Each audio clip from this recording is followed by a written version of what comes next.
안녕하십니까. 저는 대한항균요법학회 부회장으로 있는 김신우입니다. 오늘 제가 말씀드릴 부분은 한국에서의 항생제 스튜어드십 프로그램 적용 지침을 2021년 9월에 발행되어서 그것에 대해서 소개해드리고 그것을 활용하실 것을 권유드리기 위해서 이 영상을 찍습니다. 이 영상은 두 부로 나누어서 찍는데 이 적용 지침을 어떻게 활용할지, 내용이 어떤지를 소개해 드리고자 합니다. 이 영상을 촬영하게 된 것은 이 활용 지침이 많이 활발하게 사용되기 위한 것이겠죠. 이는 대한감염학회와 함께 이 지침을 만들었고 질병관리청의 그 펀드 지원을 통해서 만들었음을 우선 밝힙니다. 첫 번째와 두 번째로 나누어서 말씀드리겠는데, 첫 번째는 한국에서의 항생제 사용에 대한 스튜어드십 프로그램을 의료기관에서 적용하는 데 대한 어떤 그 지침의 요약을 말씀드리고요. 한국 항생제 사용을 위한 스튜어드십 프로그램 적용 지침의 배경, 그러니까 왜 이것이 나와야 되는지를 말씀드리고, 그리고 개발 과정, 권유의 정도 시스템, 어떻게 권유를 하게 되고 권유의 정도는 어떤지를 말씀드리고, 그것이 1부이고요. 그 다음으로는 2부에는 핵심 질문들이 이 지침 안에 있습니다. 그 지침이 권한 핵심 질문의 답변들을 소개해 드리면서 의료기관이 그것들을 적용하는 데 도움이 되시도록 하려고 합니다. 지침의 발행은 말씀드렸다시피 2021년 9월입니다. 홈페이지에서 충분히 보실 수 있는데, 한국 항생제 스튜어드십 지침 이렇게 구글링이나 네이버링 하시면 쉽게 찾으실 수 있는 상황입니다. 대한감염학회에서도 홈페이지에서 이 국내 항생제 사용을 위한 스튜어딩하는 지침을 소개하고 있습니다. 대한항균요법학회 홈페이지에서도 지금 안티바이크로비아 스튜어드십 프로그램, 이 한국에서의 적용 지침을 소개하고 있습니다. 코나스라고 전국 의료기관 항생제 사용량 분석 홈페이지가 있습니다. 코나스는 익숙치 않으신 분도 계실 텐데 현재 개발하고 있는 그런 체제이고, 좀 더 앞으로 항생제 내성이 문제가 되는 시대에 국내에서 활발하게 활동을 해 갈 것으로 기대하고, 연구 프로젝트들이 더 이렇게 진행되고 있고 앞으로 지속해서 할 것으로 생각합니다. 호니스라고 여러분들 많이 아실 것입니다. 의료 관련 감염의 모니터링과 데이터를 내는 것과 비슷한 개념이라고 생각하시면 되고, 호니스와 비슷한 그런 위치로 가기 위해서 준비 중이고 만들어가고 있는 중입니다. 이 코나스 홈페이지에도 저희가 지금 만든 ASP 지침, 국내 ASP 지침을 게재하고 있습니다. 이 한국 항생제 스튜어드십 프로그램의 적용 지침은 영문판이 있고 한글판이 있습니다. 영문판은 참고문을 포함해서 43쪽입니다.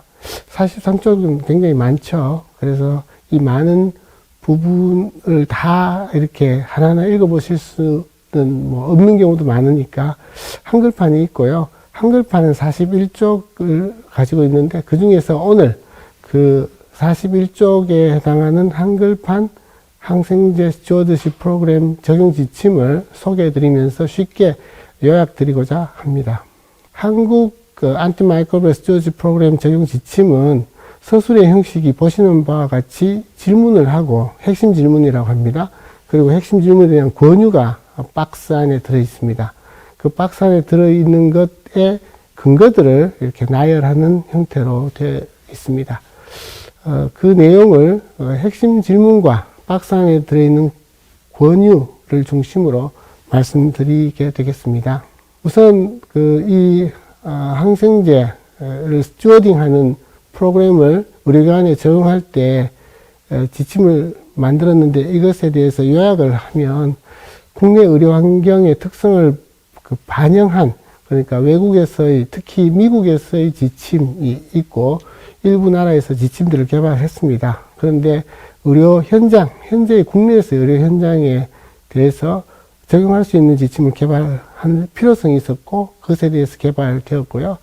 이 지침 그냥 개인이 열심히 논문을 찾아보고 한 것이 아니라 어떤 커미티, 위원회를 만들고 체계적 문헌 고찰, 체계적 문헌 고찰에 익숙치 않으신 분들도 혹시 계실까 말씀드리면, 어떤 분석을 하는데 문헌을 조회를 할 때 어떤 핵심어를 넣고 어떤 검색어를 넣고 검색 전문가의 그 문헌 고찰의 데이터를 가지고 그것을 또 나누어서 평가를 하고 그 평가에 따라서 이 문헌을 채택하고 채택하지 않고 등의 그런 과정들을 거쳐서 어떤 권유를 내는 그런 과정들이라고 할 수 있겠습니다. 최근 문헌들을 정리하고 국내에 맞는 그런 것들도 이 전문가들이 회의를 통해서 같은 결론에 도달하고 하는 과정들을 거쳐서 만들었습니다. 그래서 이 지침을 통해서 국내 의료기관에서 항생제를 잘 쓰기 위한 여러 노력들을 효과적이고 체계적으로 하도록 권하는 지침이라 이렇게 할 수 있겠습니다. 간단하게 말씀드렸는데 이 지침이 나오게 된 배경으로는 지금은 코로나19가 광범위하게 가장 중요한 우리 보건 문제이지만 그전과 미래에 아주 또 중요한 보건 문제가 있습니다. 그것은 항생제 내성입니다. 고령 환자는 많아지고 환자를 열심히 치료해서 평균 수명은 늘어나지만 노인은 많아지고 또 치료하면 또 내성을 이렇게 가지는 균들을 남기게 되고 합니다. 혹시 이렇게 흔히 우리가 의료계에서 이런 말들을 하기도 하는데 사람이 죽으면 이렇게 내성균을 남기고 옆 사람에게 많은 사람을 전파할 수 있는 상황이 되고 돌아가신다 이렇게 이야기를 하거든요. 호랑이가 가죽을 남기는데 우리는 내성균을 남긴다 이런 말까지 합니다. 그만큼 이렇게 내성 문제가 내가 열심히 치료받고 건강을 유지하고 죽음에 이르는 인간의 과정 속에서 항생제 치료를 많이 받게 되는데 그 항생제 치료로 인한 어떻게 보면 당연한 반대 급부, 우리가 차를 타면 교통사고가 일어나는 어쩔 수 없는 그런 부작용인 것처럼 나타나는 것이 항생제 내성인데 그 항생제 내성의 정도가 점점 심해져서 병원에 가서 감염이 되어서 병원에 갔더니만 치료할 약이 없다. 이런 상황들이 벌어지고 있습니다. 그런데 이런 항생제 내성의 문제는 국제적인 문제로 알려지고 있고 지금 2050년이 되면은 암보다 더 많은 사람이 항생제 내성균으로 인해서 사망할 것이다 라는 오니일이라는 사람의 영국에서 나온 보고서가 있는 만큼 항생제 내성 큰 문제가 있습니다. 항생제 내성을 줄이기 위해서는 항생제를 적게 쓰고 잘 쓰고 쓰지 않아야 될 때는 쓰지 않고 써야 될 때만 쓰고 쓸 때는 적절한 용량을 적절한 기간 동안 효과적으로 써야 되겠죠. 그런데 그런 것들을 열심히 하도록 하는 것이 항생제 스튜어드십이라고 할 수 있겠습니다. 이렇게 항생제 스튜어드십의 정의, ASP의 정의라고 있는데 투약, 치료기간 및 투여 경로를 포함한 최적의 항생제 사용을 정진함으로써 적절한 항생제 사용을 지원하는 프로그램, 적절한 항생제 사용을 하게 하는 프로그램이라고 할 수 있습니다. 그런데 이 항생제를 적절하게 써서 내성의 발생을 줄이고 내성이 전파되는 것을 최소화하는 그런 노력이 현재 필요한데 어떻게 해야 되는지 잘 모르는 상황입니다. 어떻게 정책을 어떤 국가에도 정책이 있고 어떤 기관에도 정책이 있다면 이 항생제 내성의 증가에 대해서 대응하는 적절한 항생제 사용의 정책이 필요하겠죠. 그것에 대해서 국내에서도 이런 항생제 내성이 우리나라가 의료의 공급이 많고 의료적으로는 선진국에 해당하는 상황인데 의료 선진국, 의료 공급이 많을수록 의료를 많이 쓰게 되고 항생제 내성은 많아질 압력이 많은 상황입니다. 그래서 항생제 내성을 극복하기 위한 이런 지침이 필요한 상황이다라고 말씀드리고 그것을 위해서 이 한국 ASP 지침을 만들었다라고 말씀드릴 수 있습니다. 그러면 기존에 이런 지침은 없었느냐? 제일 유명한 지침은 미국에서 2007년과 2016년도에 나온 지침입니다. 이것을 기준으로 어떻게 하는 것이 의료기관에서 항생제를 잘 쓰도록 유도하는 그런 전략들을 적용하는지에 대한 것들인데 여러 나라에서 적용을 하기 시작했는데 유럽은 유럽대로 의료 시스템이 이렇게 좀 다르죠. 그리고 우리나라는 우리나라대로 의료 체계가 미국과 유럽과 영국과는 또 다른 의료 체계를 가지고 있습니다.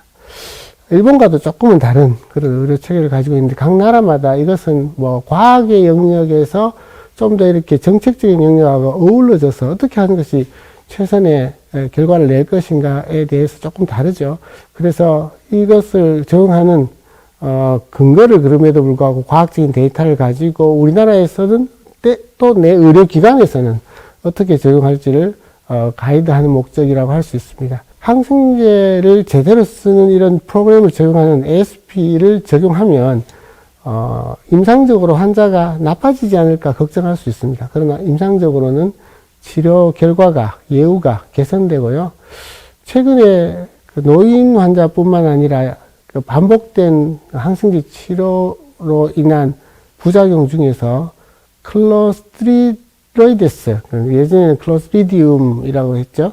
클로스트리디오이데스 디프스 감염이 많아지는 상황인데 그것이 항생제를 적절하게 쓰고 적게 쓰고 효과적으로 쓰면 감소하고 또 항생제 사용이 좀 줄어들면은 약물의 이상 반응도 줄겠죠. 알러지 반응도 있고 독성도 있겠죠. 그리고 항생제를 적게 쓰면 의료 비용이 아껴지겠죠. 환자도 의료 비용이 아껴지고 국가적으로 의료 비용이 아껴집니다. 이런 것들을 잘 적용하면 이렇게 좋은 면들이 많지만은 이런 걸 열심히 노력할 특별한 우리가 그 필요를 가지고 있지만 그것을 해야 될 당위성을 잘 의료기관의 사람들이 느끼지 못합니다. 왜냐하면 그것을 열심히 지키려 우리가 공중도덕을 잘 지키고 교통질서를 잘 지키고 하는 게 마땅하지만 그것을 지킨다고 내한테 이득이 되지는 않지 않습니까? 근데 또 그것을 지키는데 굉장히 큰 노력이 들면은 또 그것을 하기가 좀 어려운 면이 있습니다. 그래서 그럼에도 불구하고 어떻게 하는 것이 올바르고 어떻게 하면은 환자를 보호할 수 있고 안전하게 할 수 있고 이런 것들을 좀 가이드해주고 알려주고 이것이 바른 것이다 라고 제시를 해야 되는 상황이잖아요. 그래서 이런 배경을 중심으로 근거 기반의 효율적인 항생제를 잘 쓰게 하기 위한 활동을 제시하고자 이 가이드라인을 만들게 되었습니다. 길게 이야기 드렸는데 이 그런 백그라운드와 개발한 주체를 말씀드렸고 개발 과정을 말씀드리면 2020년 1월에 지침 만들기 위한 위원회를 만들었고요. 문헌 검색은 검색 전문가 의료 정보에 대해서 뭐 대표적인 의료 정보 데이터베이스는 펀메드라는 것과 코크란이라는 사이트와 엠베이스 이 세 곳입니다.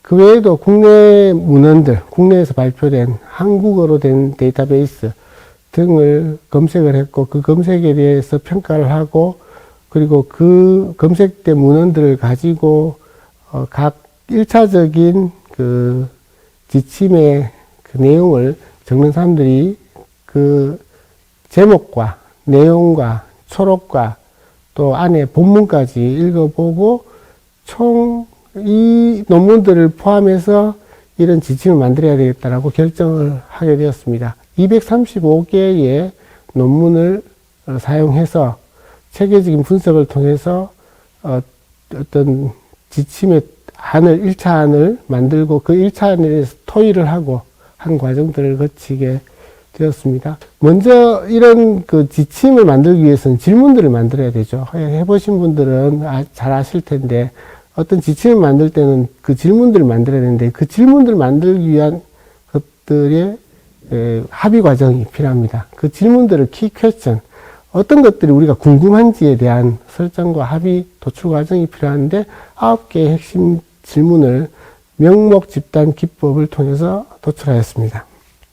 그리고 어떤 지침이 내용이 나왔을 때 그 내용에 대해서 어떤 정도로 근거가 있고 어떤 정도로 권할지 제일 흔히 사용되는 지침에서의 근거 수준 및 권고 강도의 결정은 그레이드 시스템을 사용했습니다. 그레이드 시스템은 영문으로 되어 있는데 한글로 된 것을 말씀드리면 우리가 근거가 뚜렷하고 높다, 근거 수준이 높다 이런 것들은 무작위 연구, 우리가 랜더마이즈 컨트롤드 뭐 이렇게 이야기하죠.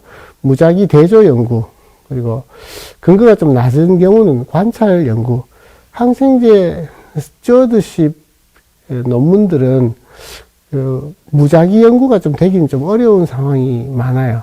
왜냐하면 무작위 연구를 하는 것 자체가 윤리적으로 허용되지 않는 경우들도 많기 때문에. 그래서 그럼에도 불구하고 235개의 문헌들이 이렇게 채택될 때까지 무작위 연구인지 관찰 연구인지 이런 것들을 평가하고 그 정도가 잘 쓰여졌는지 삐뚤림이라든지 뭐 여러 가지 등급을 낮추는 요소, 바이어스라고 하나요? 어떤 논문이 한쪽으로 치우쳐져 있는 집단을 가지고 했다든지 이럴 때는 좀 근거의 등급의 수준을 낮추고 근거의 수준을 또 높게 봐야 되는 것은 효과가 큰 대규모 연구라든지 이런 등등을 고려하고 또 그것에 대해서 우리가 강하게 권고하는 것이 좋을지 약하게 권고하는 것이 좋을지를 여러 위원들이 합의에 도착해서 한국 안티마이크로비얼 스튜어드십 프로그램 지침을 만들었다는 말씀을 드립니다.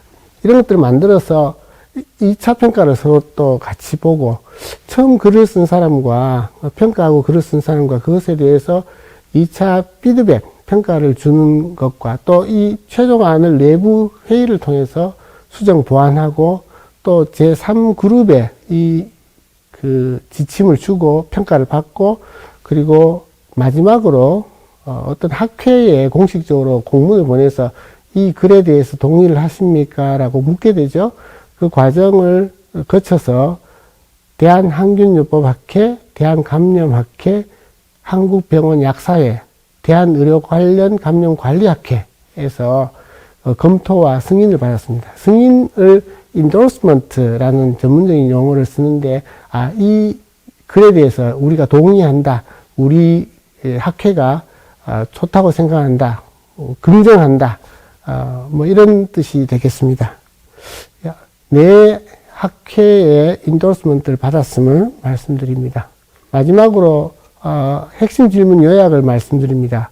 위원회에서 도출한 9가지 주제의 핵심 질문이 있습니다. 첫 번째, 항생제 스튜어드십 적용을 위한 방법을 전략 프로그램이라고 이야기할 수 있는데 이 방법으로 어떤 것들이 활용되고 있는가, 국내에서 그것들을 볼 때 어떤 것들이 활용되고 있는가, 그 세부적으로는 첫 번째, 항생제 스튜어드십 적용을 위한 영향력 높은 핵심 중재 방법은 무엇인가. 그러니까 이 여러 전략들과 방법들 중에서 중요한 역할이 큰 것은 무엇인가라는 질문이 있고요. 두 번째로는 이 ASP의 부가적 중재 방법, 도움되는 중재 방법이지만 핵심에 부수적으로 하면 좋은 중재 방법들은 어떤 것들이 있는가. 이것이 우리가 그 일반적인 임상 지침은 좀 단순하다면 좀 이렇게 지금 질문을 보셨듯이 좀 광범위한 면이 있고 한다 하지 않는다라는 그런 것보다는 이런 것들에 대한 근거가 있어서 이걸 적용하면 좋다, 이런 것들에 대한 그 질문을 하고 그것에 대한 근거를 찾는 그런 과정들이라고 할 수 있고, 두 번째 핵심 질문은 효과적인 항생제 스튜어드십 시행을 위한 핵심 요소. 그런데 이런 전략들을 하기 위해서는 어떤 행정 구조나 어떤 체제가 있어야 되지 않겠습니까?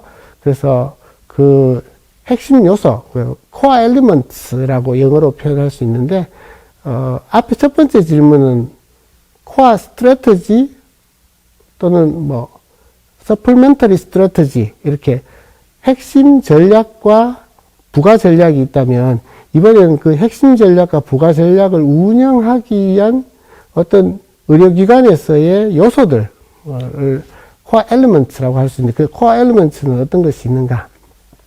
세 번째로는 항생제 스튜어드십 수행 조직체는 그런 core elements가 운영되기 위해서는 의료기관에 집행부도 있을 것이고, 약제부도 있을 것이고, 또 감염관리실도 있을 것이고, 각 부서들이 있지 않습니까? 그 수행 조직은 어떻게 구성되어야 되는지, 이런 것들은 운영을 잘 하기 위한 어떤 구조의 전략과 실제로 소프트 그런 프로그램과 그것을 위한 하드웨어적인 그런 요소를 1, 2, 3번이 하고 있다면 이런 것들을 적용하면 네 번째부터는 이런 ASP 적용은 항생제 사용량과 비용의 감소를 가져오는가? 우리가 기대했는데 그게 정말로 이루어지나? 그 다섯 번째는 이렇게 항생제 스튜어드십을 아껴 쓰고 잘 쓰려고 노력하는 게 환자를 위험에 빠뜨리지는 않는가라는 걱정을 하게 되거든요. 항생제 스튜어드십 프로그램의 적용은 임상적 예후에 어떤 영향을 미치는가? 여섯 번째 질문은 항생제 사용을 아껴 쓰고 잘 쓰도록 하는 이런 ASP는 항생제 이상 반응, 독성 알러지 반응을 줄일 것으로 기대하는데 정말 줄인다는 보고가 있고 근거가 있는가? 일곱 번째는 항생제 스튜어드십 적용은 클로스트리움 디프스 감염, 클로스트리로이데스 디프스 감염을 감소시킨다고 하는데 그런 증거가 얼마만큼 있는가? 여덟 번째는 항생제 스튜어드십 적용이 우리가 지금 내성 문제의 극복을 위해서 항생제 스튜어드십이 필요하다라고 이야기를 처음 배경에 했는데 정말로 항생제 내성이 줄어드는가 또는 항생제 내성이 증가하는 것을 멈추게 하는 근거는 얼마나 쌓여있냐. 마지막 핵심 질문 아홉 번째는 이런 것들이 3차 의료기관, 종합병원 같은 곳에서는 어느 정도 데이터가 있을 것으로 기대하는데 작은 규모의 지역사회 의료기관, 장기요양병원에서도 이런 것들을 하면 도움이 되나?